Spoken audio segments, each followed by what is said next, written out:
Ay, mis queridos, nunca pensé que un perro callejero me abriría los ojos a un secreto que me rompió el corazón, pero también me salvó la vida. Siéntense conmigo aquí, en esta banca vieja, la que era de mi abuelito, toda astillada, pero cómoda como un abrazo antiguo. Estoy en mi porchecito en este pueblito de Oaxaca, con una tazota de atole caliente en las manos, ese que hago con maíz molido a mano y un toque de canela que huele a hogar. El viento fresco sopla desde las montañas, trayendo ese olor a tierra mojada después de una lluvia ligera, y el sol se está escondiendo atrás de las sierras, pintando el cielo de rosas y naranjas que me hacen recordar tiempos mejores. Tengo 78 años ya, y el cuerpo me duele un poco en las mañanas, como si las lluvias del monzón me hubieran dejado sus huellas en los huesos. Pero el corazón late fuerte todavía, lleno de historias que queman por dentro. ¿Alguna vez han sentido un dolor que les aprieta el pecho como si una garra invisible les estuviera exprimiendo el alma? ¿O han descubierto algo de su familia que les cambia todo, que hace que el mundo se tambalee bajo sus pies? Cuéntenme en los comentarios, ¿de qué parte de México me están escuchando? ¿De la Ciudad de México, con su ruido eterno y sus tacos al pastor en cada esquina? ¿De Guadalajara, con sus mariachis y su tequila que calienta el cuerpo? ¿O de un pueblito chiquito como el mío, donde todos se conocen y el chisme corre más rápido que el viento? Me encantaría saber, porque estas pláticas son como un cafecito compartido. Nos hacen sentir menos solos en este mundo loco. Todo parecía perfecto en mi vida, o al menos eso creía yo. Me casé con Manuel cuando tenía apenas 18 años, en una ceremonia sencilla en la iglesita del pueblo, con el padre bendiciéndonos bajo el techo de teja roja y los vecinos tirando arroz como si fuéramos reyes. Manuel era un hombre alto, con bigote espeso y manos callosas de tanto trabajar en el campo. Sembrábamos maíz y frijoles en nuestra parcelita, esa que heredamos de sus papás, y cada amanecer salíamos juntos, con el sol quemándonos la piel, pero riéndonos de las bromas tontas que él hacía. Doña Elena, mi reina, hoy vamos a cosechar oro del suelo, me decía, y yo me reía, sintiendo ese calor en el estómago que solo el amor joven da. Tuvimos 3 hijos, Rosa, la mayor, que siempre fue la más lista, con ojos negros como aceitunas y una risa que llenaba la casa. Juan, el del medio, travieso como un diablillo, siempre metido en líos con las gallinas o trepando árboles. Y María, la chiquita, mi consentida, con carita de ángel y un corazón blando que lloraba por cualquier animalito herido. La vida era simple, pero llena de esos momentos que te hacen sentir viva. Recuerdo las mañanas en la cocina, moliendo el nixtamal para las tortillas, con el humo del comal subiendo y el olor a chile asado que picaba en la nariz. Manuel llegaba del campo con el sudor pegado a la camisa y nos sentábamos a comer pozole o mole que yo preparaba con las recetas de mi mamá. Ese mole negro espeso que lleva horas de cocción, pero sabe a gloria. Los niños corrían por el patio, jugando con una pelota vieja o persiguiendo a las gallinas que picoteaban el suelo. En las noches, cuando el sol se iba, nos acurrucábamos alrededor de la mesa con una vela encendida, contando cuentos de fantasmas o de los antiguos zapotecas que vivieron en estas tierras. Manuel no era de muchas palabras, pero cuando hablaba, su voz ronca me hacía sentir segura, como si nada malo pudiera tocarme. Celebrábamos las fiestas con todo el corazón, especialmente el Día de Muertos, que aquí en Oaxaca es como una explosión de colores y recuerdos. Armábamos el altar en la sala, con fotos de los difuntos, velas que parpadeaban como estrellas caídas, copal quemándose con ese humo dulce que purifica el aire, y pan de muerto recién horneado, esponjoso y con azúcar que crujía en la boca. Poníamos calaveritas de azúcar con nombres grabados y flores de cempasúchil que guiaban a las almas con su olor fuerte y amarillo brillante. El pueblo entero se vestía de fiesta, las calles llenas de gente con máscaras de calaveras pintadas, música de banda tocando corridos tristes pero alegres a la vez, y el cementerio iluminado con miles de velas que hacían que la noche pareciera un mar de luces flotantes. Manuel y yo íbamos de la mano, llevando ofrendas a las tumbas de nuestros padres, y los niños corrían adelante, comiendo dulces y riendo sin miedo a la muerte, porque aquí la muerte es como una amiga vieja que visitas una vez al año. Pero no todo era miel sobre hojuelas, como dicen.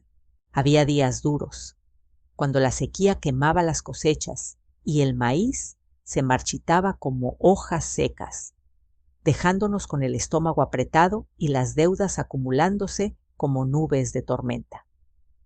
Manuel se ponía serio entonces, fumando su cigarro en el porche sin decir mucho, y yo intentaba animarlo con un cafecito o un abrazo, pero sentía esa distancia creciendo, como una grieta en la tierra después de un temblor.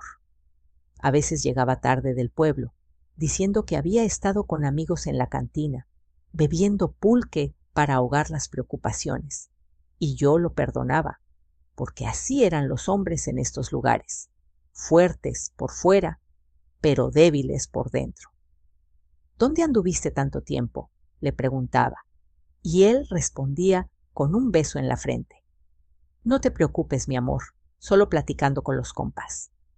Pero en el fondo, un pinchazo en el pecho me decía que algo no andaba bien, como una espina que no ves, pero sientes clavada. Los hijos crecieron rápido, demasiado rápido.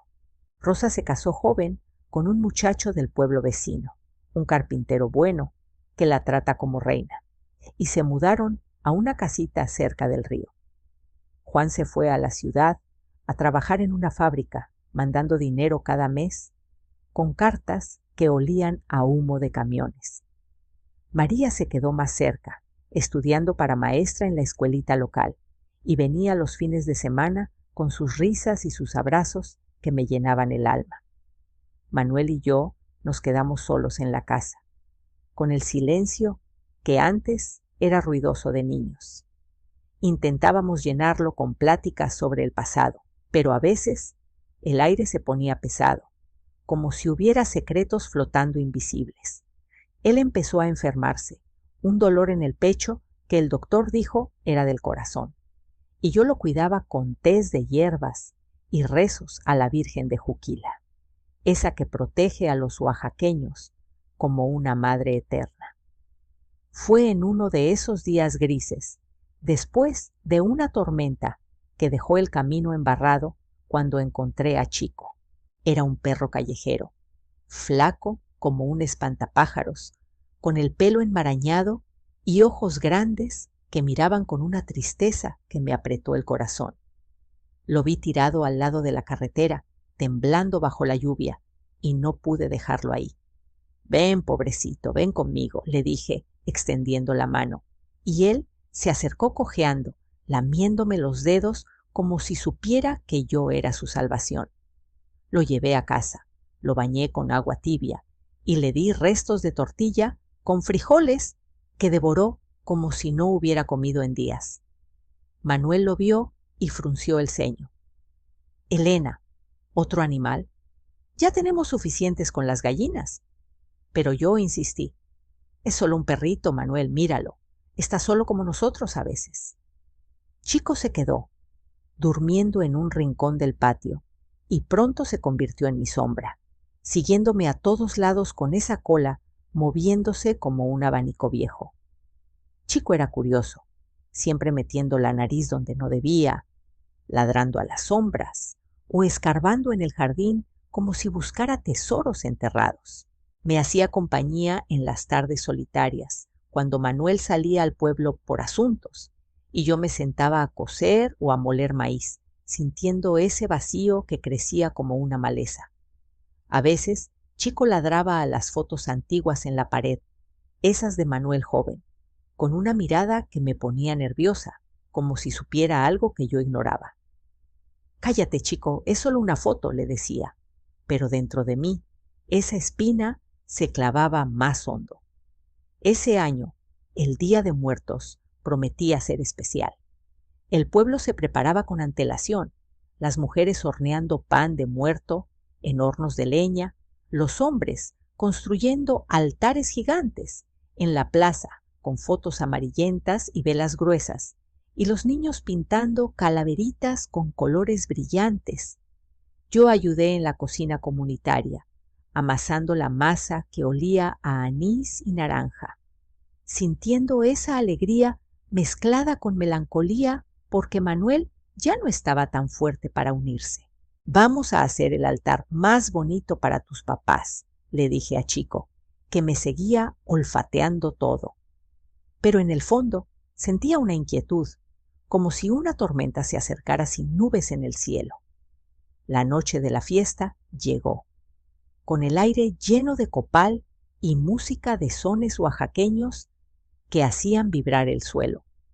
Las calles estaban iluminadas con faroles de papel y la gente vestida con trajes típicos, las mujeres con rebozos coloridos y los hombres con sombreros anchos.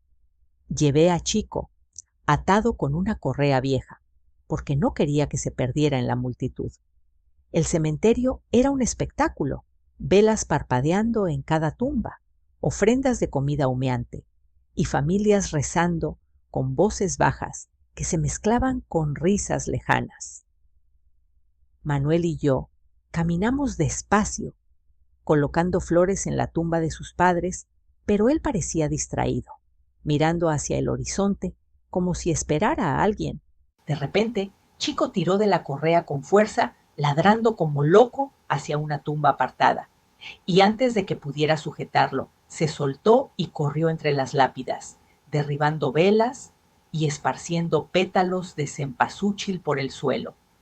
«¡Chico, ven aquí!», grité, el corazón latiéndome en la garganta mientras corría tras él, tropezando con el lodo resbaloso bajo la luz tenue de la luna. La gente murmuraba. Algunos reían nerviosos, otros se apartaban asustados. Chico llegó a la tumba de Manuel, no, a una cerca de ahí, una vieja y olvidada, y empezó a escarbar furiosamente, la tierra volando por los aires como si estuviera poseído por un espíritu inquieto. Mi pecho se apretó con un miedo helado al ver lo que desenterraba. Una caja oxidada, pequeña y sucia, que no debería estar ahí. Con las manos temblando como hojas en el viento, me agaché junto a Chico, que jadeaba con la lengua afuera, cubierto de barro hasta las orejas. La caja que había sacado de la tierra parecía un relicto olvidado, con el metal corroído por el tiempo y la humedad, y un candado roto que colgaba como un diente flojo. El cementerio a nuestro alrededor era un caos. Velas caídas chisporroteando en el suelo mojado, pétalos amarillos pisoteados y la gente murmurando en voz baja, formando un círculo curioso a distancia, con linternas de celular iluminando sus rostros asombrados. Manuel se acercó cojeando un poco, su cara pálida bajo la luz intermitente, y preguntó con voz ronca: «¿Qué diablos es eso, Elena? ¿Por qué el perro escarbó aquí?». No respondí de inmediato. Un nudo en la garganta me impedía hablar, como si el aire mismo se hubiera espesado con un presentimiento amargo. Forcé el candado con una piedra cercana, el metal crujiendo como un lamento viejo, y abrí la tapa con cuidado, como si temiera que algo vivo saliera de ahí.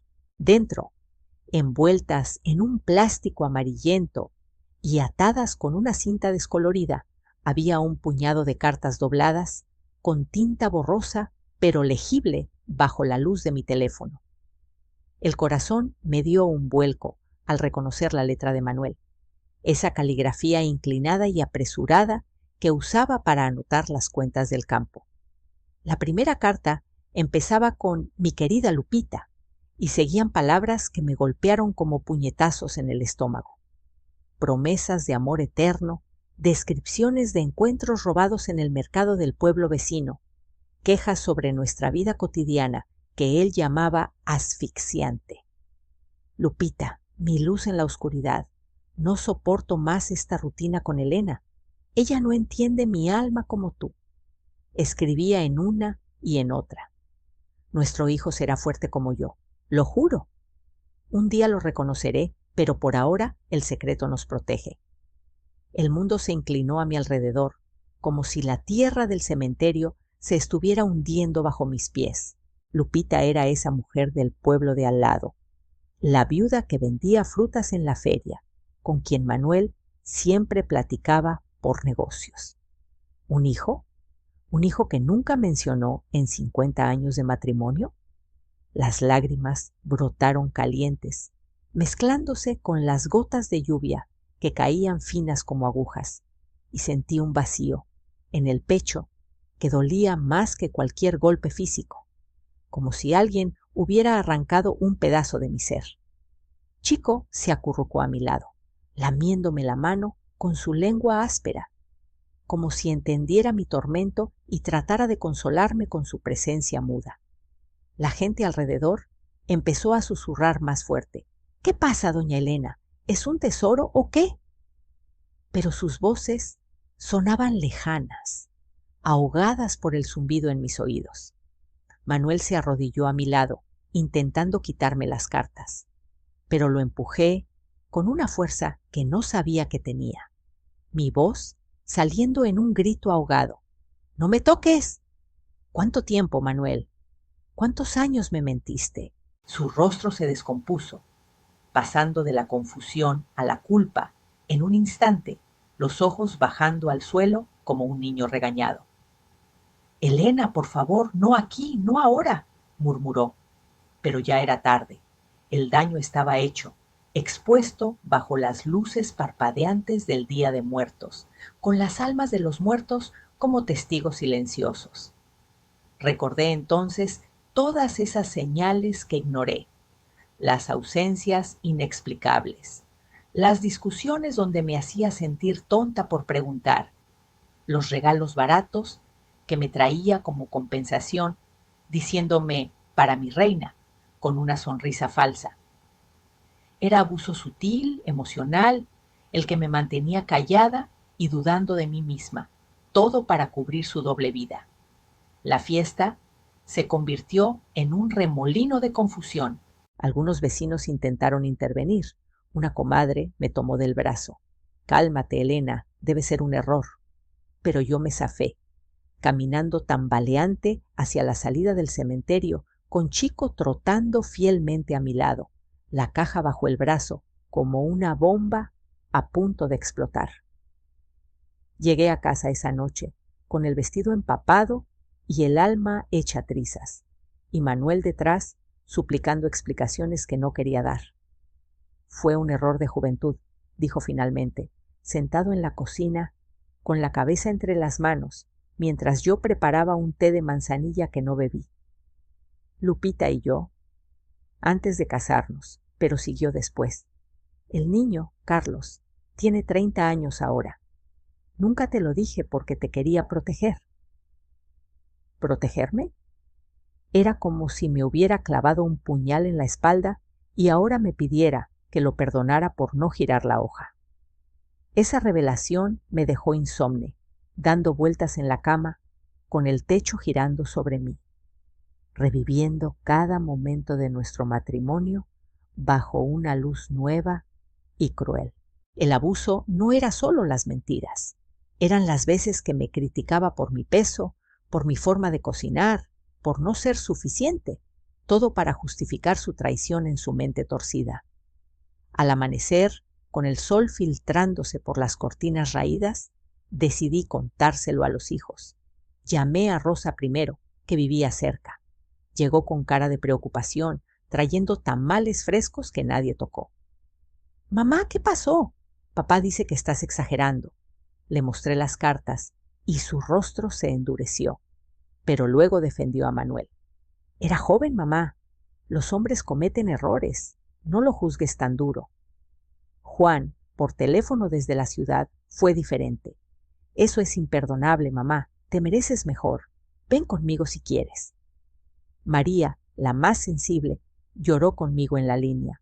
¿Cómo pudo, mamá? Te quiero tanto. La familia se dividió como un río bifurcado, con tensiones que flotaban en el aire como humo de incienso.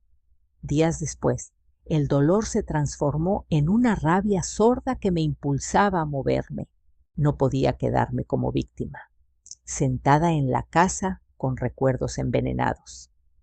Chico, con su energía inagotable, me sacó de la cama cada mañana, ladrando para que lo sacara a caminar. Y en esos paseos por los caminos empedrados del pueblo empecé a planear.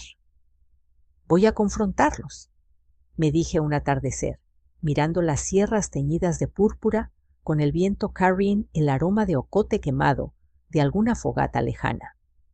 El pueblo vecino estaba a solo 1 hora en camión. Un viaje corto, pero que sentía como cruzar un abismo. Compré un boleto en la terminal polvorienta, con Chico en una canasta improvisada a mis pies, su cabeza asomando curiosa mientras el motor rugía. El camino serpenteaba entre cerros verdes, con vendedores ambulantes, ofreciendo elotes asados en las paradas, pero yo no veía nada. Mi mente era un torbellino de preguntas sin respuesta. Llegué al pueblo al mediodía, con el sol picando, como alfileres en la piel, y pregunté por Lupita en la plaza central, donde un mercado bullía con voces y olores a chiles secos y frutas maduras. Una señora mayor, con rebozo azul, me indicó una casita humilde al final de una calle empedrada. Ahí vive, pero cuidado, es viuda desde hace años. Toqué la puerta de madera astillada, el corazón latiéndome en los oídos como un tambor de fiesta, y Lupita abrió, una mujer de mi edad, con arrugas profundas y ojos cansados que se abrieron grandes al verme. Tú eres Elena, ¿verdad? Lo supe en cuanto te vi. Me invitó a pasar a una sala modesta, con fotos en las paredes y un altar pequeño con velas apagadas. Carlos, su hijo, nuestro hijo en cierto modo. Entró poco después, un hombre alto como Manuel, con el mismo bigote espeso, trabajando como mecánico en el taller local. La conversación fue tensa, como caminar sobre vidrios rotos. Lupita lloró, pidiendo perdón. Nunca quise lastimarte. Él me prometió que dejaría todo, pero no lo hizo. Carlos, amable pero distante, me miró con curiosidad. Siempre supe de ti, de la otra familia. Papá me hablaba de ustedes en secreto. El dolor me atravesó de nuevo, como una ola fría que me ahogaba, pero en medio de las lágrimas encontré un hilo de esperanza. Carlos no era malo, solo un hombre criado en las sombras, y ofreció: si quieres conocer a mis niños, tus nietos, ven cuando gustes. Chico, sentado a mis pies, olfateó sus manos y ladró suavemente, como aprobando esa conexión frágil. Regresé en el camión esa tarde, con la cabeza pesada, pero un peso menos en el alma, sintiendo que el abismo se había estrechado un poco.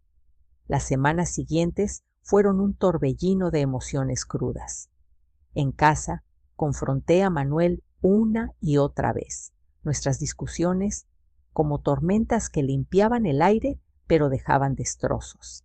¿Me robaste años de verdad?, le grité una noche, con las manos apretadas en puños, y él, con voz quebrada, admitió: fui un cobarde, Elena, te amo pero fallé. El abuso emocional salió a flote en esas charlas, revelando cómo sus críticas eran escudos para su culpa, y empecé a verme a mí misma con ojos nuevos. No era la tonta que él me hacía creer, sino una mujer fuerte que había sostenido una familia sola en muchos sentidos. Chico se convirtió en mi ancla, durmiendo a los pies de la cama, ladrando cuando las lágrimas venían, recordándome que la lealtad verdadera no miente. Decidí tomar las riendas.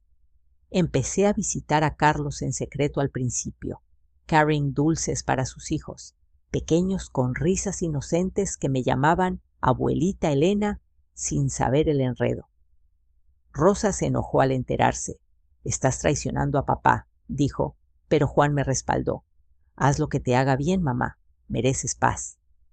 María me dio, organizando una cena familiar donde las tensiones flotaron como nubes. Pero al final, un abrazo torpe entre Rosa y yo disipó algo del veneno. El pueblo chismeaba, por supuesto. Doña Elena tiene un secreto familiar. Pero ignoré las miradas, caminando con la cabeza alta por las calles empedradas, con Chico a mi lado como un guardián que me recordaba mi valor.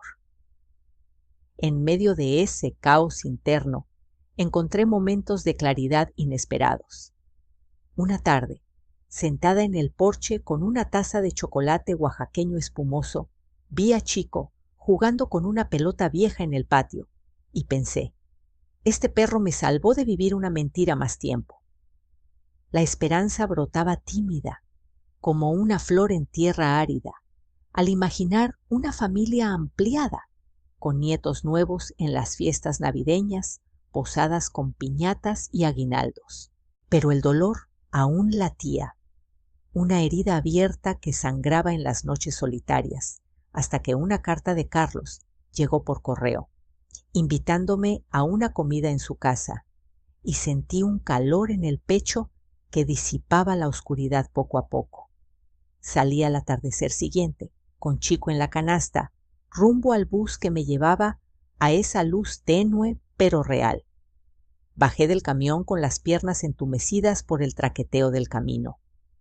El polvo del viaje pegado a mi falda como una segunda piel, y Chico asomando la cabeza de la canasta, olfateando el aire cargado de aromas a chile guajillo y tortillas recién hechas que flotaban desde el mercado cercano. La casa de Carlos era más modesta de lo que imaginaba, con paredes de adobe blanqueado y un techito de lámina que resonaba con las gotas esporádicas de una llovizna tardía. Toqué la puerta con nudillos vacilantes, y cuando se abrió, Carlos me recibió con una sonrisa tentativa, sus ojos reflejando una mezcla de curiosidad y cautela, como un puente a medio construir sobre un río turbio. «Pase, doña Elena, mi casa es suya», dijo, guiándome a una salita con sillas de madera sencilla y un ventilador zumbando en el techo. Lupita estaba en la cocina, removiendo algo en una olla que burbujeaba con un olor reconfortante a caldo de pollo, pero se acercó con pasos lentos, secándose las manos en un delantal floreado. Nos sentamos alrededor de una mesa redonda, con tazas de café humeante que nadie tocaba al principio, el silencio roto solo por los ladridos juguetones de Chico explorando el piso. Carlos rompió el hielo con voz suave. «Mamá me contó que encontró las cartas. No fue fácil crecer sabiendo solo la mitad de la historia, pero papá siempre decía que usted era una mujer de oro, que merecía lo mejor». Sus palabras me pincharon como espinas dulces, revelando capas de Manuel que nunca vi. Un hombre dividido, no solo traidor, sino atormentado por su propia debilidad. Entonces sacó un sobre amarillento de un cajón, sellado con cera vieja. «Papá dejó esto para usted antes de enfermarse del todo. Me lo dio en secreto, dijo que era para compensar el daño. Dentro, un documento simple pero impactante. Una pequeña herencia, unos ahorros escondidos en una cuenta bancaria modesta, acumulados de ventas extras en el mercado que nunca mencionó. No es mucho, pero quería que lo tuviera si algo salía a la luz. Se avergonzaba doña Elena, pero al final pensó en usted». Esa revelación fue como un rayo en una noche clara, no destructivo, sino iluminador, mostrando que la traición no era absoluta, que en su cobardía Manuel había dejado un hilo de redención. No borraba el dolor, ese que aún me quemaba como brasas bajo la piel, pero abría una puerta a la comprensión. Él era humano, frágil, un producto de un mundo donde los hombres cargaban secretos como medallas ocultas. Carlos extendió la mano. No quiero reemplazar a nadie, pero si me permite, me gustaría que formáramos parte de la misma familia. Mis chiquillos preguntarían por una abuela como usted. Asentí, con el pecho expandiéndose por primera vez en semanas, como si el aire entrara fresco después de un encierro largo. Chico saltó a mi regazo, lamiendo mi cara salada por lágrimas nuevas, no de amargura, sino de un alivio tímido que crecía como una semilla en tierra fértil. De regreso en mi pueblo, con el sobre en el bolso y Chico durmiendo exhausto en la canasta, empecé a tejer puentes rotos. Llamé a Rosa esa misma noche, bajo la luz amarilla de la lámpara de la cocina, y le conté todo sin filtros. Hija, no es traición, es sanar lo que tu padre dejó inconcluso. Ella guardó silencio al principio, pero luego vino a casa al día siguiente, trayendo a sus niños y un ramo de flores silvestres recogidas en el camino. Perdóname, mamá, por defenderlo tanto. No veía tu dolor. Juan viajó desde la ciudad ese fin de semana, abrazándome fuerte en la puerta. Eres la más fuerte que conozco. Hagamos que esto nos una. María organizó una reunión familiar en el patio, con mesas improvisadas bajo un toldo de lona, donde compartimos enchiladas y risas forzadas al inicio, pero genuinas al final. Invité a Carlos y sus hijos a las posadas navideñas, esa tradición oaxaqueña, con procesiones cantando villancicos, rompiendo piñatas llenas de cacahuates y dulces, y bebiendo ponche caliente con tejocotes flotando como joyas rojas.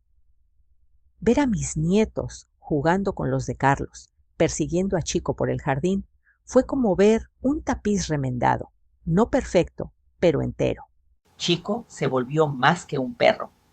Era mi talismán de lealtad, un recordatorio peludo de que el amor verdadero no esconde sombras. Lo llevaba a todas partes, al mercado donde compraba ingredientes para mi nuevo emprendimiento, un puestito de tamales que monté con el dinero de la herencia. Empecé pequeño, amasando masa en la madrugada, con manos que ya no temblaban tanto, envolviendo rellenos de rajas con queso o mole verde, en hojas de maíz que olían a campo fresco. Tamales oaxaqueños de doña Elena, calientitos y con corazón, gritaba en la plaza. Y la gente venía no solo por el sabor picante y suave, sino por la historia que corría. Es la señora que descubrió un secreto y salió más fuerte. El negocio creció, dándome independencia que nunca tuve, pagando deudas viejas y comprando una estufa nueva para la cocina. Mujeres del pueblo se acercaban. Doña, ¿cómo lo hizo? Mi marido también. Si yo compartía un tamal y un consejo. La fuerza viene de adentro, como el vapor que cuece la masa. No dejes que te apaguen. El paso del dolor a la aceptación fue como un río que cambia de curso. Al principio turbulento, con corrientes de ira que me despertaban sudando en la noche, reviviendo las cartas como pesadillas vivas. Luego, la rabia se suavizó en tristeza, una melancolía suave que visitaba en las tardes solitarias, sentada en el porche, con Chico roncando a mis pies. Finalmente llegó la paz, un flujo calmado, donde veía a Manuel no como villano, sino como un hombre roto por sus propios demonios, y a mí como sobreviviente que eligió reconstruir. Empoderamiento sutil, sin fanfarrias. Mujeres como yo, en pueblos polvorientos como este, aprendemos que la resiliencia no grita, solo persiste, como las raíces de un ahuehuete que aguantan sequías. Integrar a la nueva familia fue el bálsamo. Celebramos el Día de Reyes, con rosca de reyes horneada en casa, los niños cortando el pan con cuchillos de madera, riendo cuando encontraban el muñequito y prometiendo tamales para la Candelaria. Este secreto me lastimó como un corte profundo, sangrando memorias que creí sagradas, pero me enseñó que la vida no termina en la herida, florece alrededor si la dejas curar. Nunca es tarde para redibujar los lazos, para hallar familia en rincones inesperados, como un perro callejero que desentierra verdades o un hijo que extiende la mano. Si andan por un camino similar, con el corazón pesado como piedra de molcajete, recuerden que el sol sale después de la noche más oscura, trayendo calor que disuelve las sombras. Cuéntenme sus vivencias en los comentarios. ¿Han desenterrado secretos que les cambiaron la vida? ¿De qué rincón de México me escuchan, con sus tradiciones y sus dolores propios? Denle like si esta plática les rozó el alma. Compartan con una amiga que precise un poco de luz y suscríbanse para más charlas que vienen del corazón, como esta. Gracias por acompañarme. Un abrazo apretado desde estas tierras oaxaqueñas. Que la Virgen les guíe y Dios les bendiga siempre. Ahora, en las tardes doradas, me siento en el porche con Chico a mi lado, mirando cómo el sol se despide detrás de las sierras, tiñendo el cielo de tonos suaves que prometen un nuevo día. El viento trae ecos de risas lejanas y siento una serenidad profunda, como si todas las piezas rotas hubieran encontrado su lugar en un mosaico imperfecto, pero hermoso.